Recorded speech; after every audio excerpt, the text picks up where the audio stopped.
refer to it as the womb.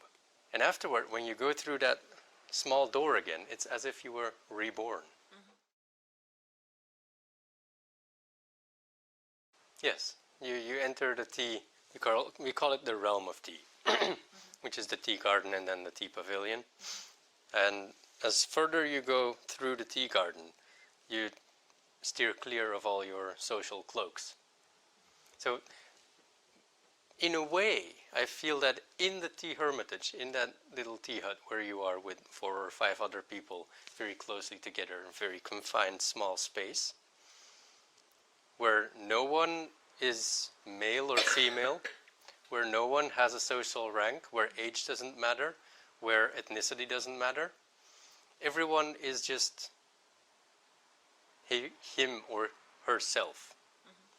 And in a way, everyone is kind of naked. And so it's very easy to exchange energy. You could call it communication through the heart.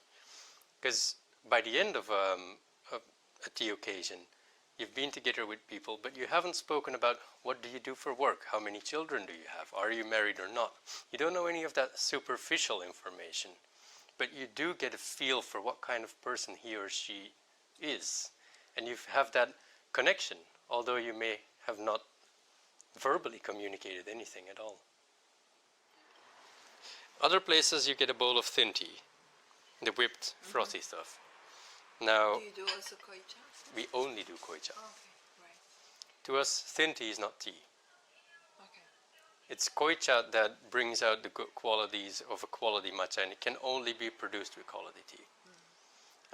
Thin tea you can do with a lower quality grade, and it's like, oh, it's a bit bitter, but I can still have it. With koicha, if it's a little bitter, you can't have it. Well, the taste in itself is very intense already, and to go through that process, we of course also engage our guests to do things, to pay their respects to the scroll and the flowers and everything you would do as a proper guest to a tea ceremony. So they have a lot of things to do that they've never done before, so they're quite lost.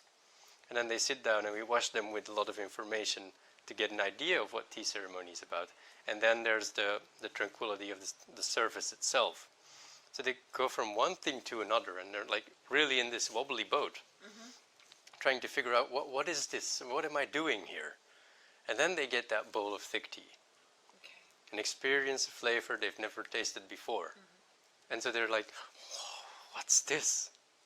And so a whole new world opens up. And that's why I think it's very valuable to do that in an authentic setting. Because in a tea hermitage, there's this little door, Nijiriguchi. And you crawl into it and you close that door and you're in this very confined space with a low ceiling, and you're on your knees for the duration of the event. And it's small and confined, but you don't feel claustrophobic in it. It has enough space. And so we refer to it as the womb. And afterward, when you go through that small door again, it's as if you were reborn.